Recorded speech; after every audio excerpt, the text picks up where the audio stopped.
Good morning, good evening, good afternoon, good night, whatever time of day this video finds you. It's your boy Jay, and it's a good time to be a Monster Hunter fan because this past week, Capcom just dumped a bunch of information on us via these previews with some big outlets.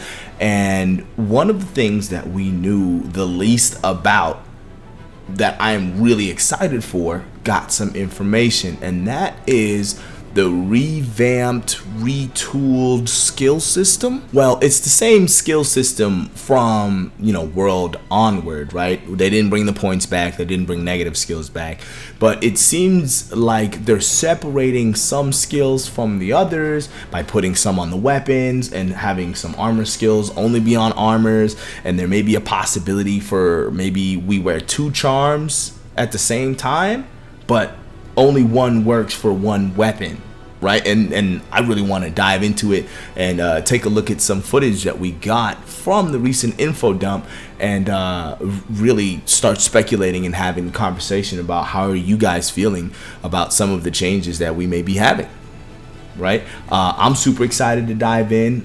If you guys have been subscribed to the channel for a while, you know I love making armor sets and sharing armor sets, and having the skill system be a bit more difficult to work with, maybe, where you have to make more choices, right? Because currently in like Sunbreak and Iceborne, it's not which skills do I bring, you're gonna bring all of them. Like you almost never have to make a concession. There's almost never like, I gotta choose.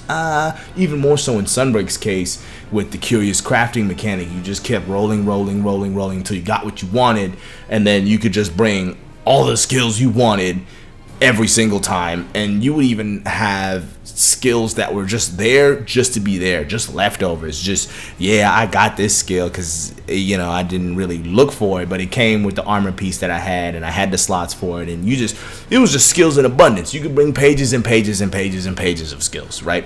So it seems like we're heading away from that because they're putting offensive skills on weapons. Now, we still have to wait and see what exactly counts as an offensive skill. There was an interview with one of the developers that came with all of this information that we got last week that said, weapon specific skills as well will be tied to, the weapon. Think things like guard, think things like ballistics, think things like rapid morph, you know what I mean? Or focus. Right, things where only some weapons benefit from those skills, right? He talked about how he wanted the armor to be a bit more universal than it already is, right? And how in the past, how they'd done it, where only certain weapons would gravitate towards certain armor pieces because they had skills like a rapid morph, like a guard, which means if you don't play a weapon that benefits from those, you're not going to want to use those armor pieces. So in this way, it's going to expand the amount of variation that we're going to see, because everyone is going to be using all of the armor because their weapon specific things are going to be tied to their weapon. Cool. Also, we did see that, much like in the past, like weapons also have slots, right? That was always a variable to consider when choosing a weapon. But earlier, when we got the confirmation that possibly random decorations are coming back, we did see a little jewel with the weapon symbol by them.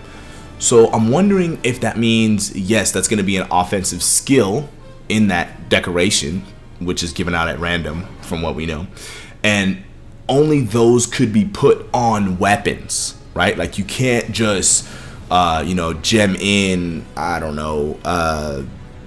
guard up on your chest piece. Like you have to put your guard up decorations, since it's an offensive decorations, on your lance or gun lance or sword and shield if you want guard up, which really gives more weight to how many decoration slots a weapon has, right? Like now it's gonna be like, oh, okay, the slots really matter because these slots can only have offensive decorations, you know what I mean? So that is going to be like huge when it comes to, okay, what skills do I need, you know what I mean? And we won't run into the issue that we've had where it's like, all right, everybody brings weakness exploit, critical boost, attack boost, and critical. Everyone's got all of those, because if all of those end up being offensive skills that you have to slot into your weapon and your weapon only, you're just not going to be able to bring them all, I think. So, I mean, with the information that we have right now. And that kind of excites me, man. It means that we have to make more decisions. That means that's how they've chosen to address the skill bloat, you know? But we still got to wait and see, right? We still got to wait and see, because we're still kind of like guessing, right? Like, it's still just speculation at this point. We don't have like concrete, like, oh yeah, this skill most definitely blah blah blah blah. But yeah, it's really interesting to add that extra variable to the weapon. Like, okay, what skills come with this weapon, since now every weapon is gonna have a skill, right? Not just, you know, a select few weapons like that come out after a couple title updates have come out, right?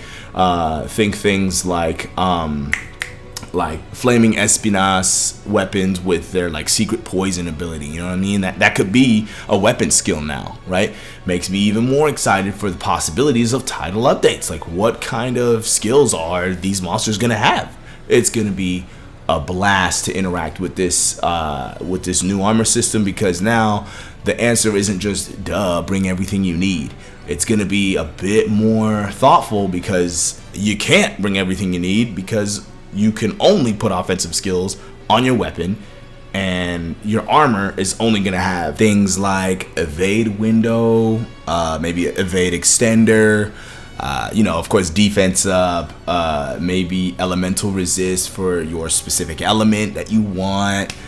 Maybe there's a new skill in like wound maker, maybe makes it easier to make wounds, but then is that considered an offensive skill? I don't know.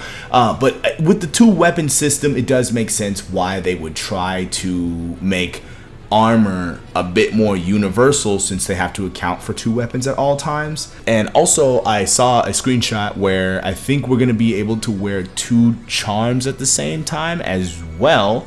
But I'm thinking one of those charms is going to work for one of your weapons, and then another one of those charms is going to work for a different one of your weapons when you swap.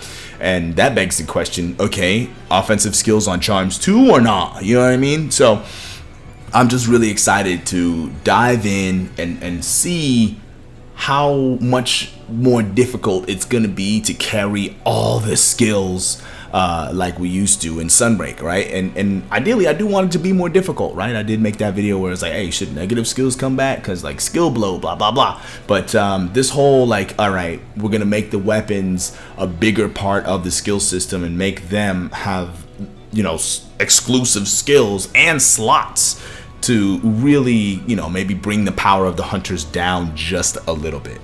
But a lot of this is speculation, and you know, the best part of the video is you guys. That's right, leave your comments down below about how you're feeling about some of the news that we got, as far as, you know, what the skill system is looking like, and, you know, exclusive weapon skills versus exclusive armor skills. Let me know how you're feeling in the comment section down below. I do plan on replying to almost each and every comment that hits this video. So yeah, as always, people, happy hunting. Peace.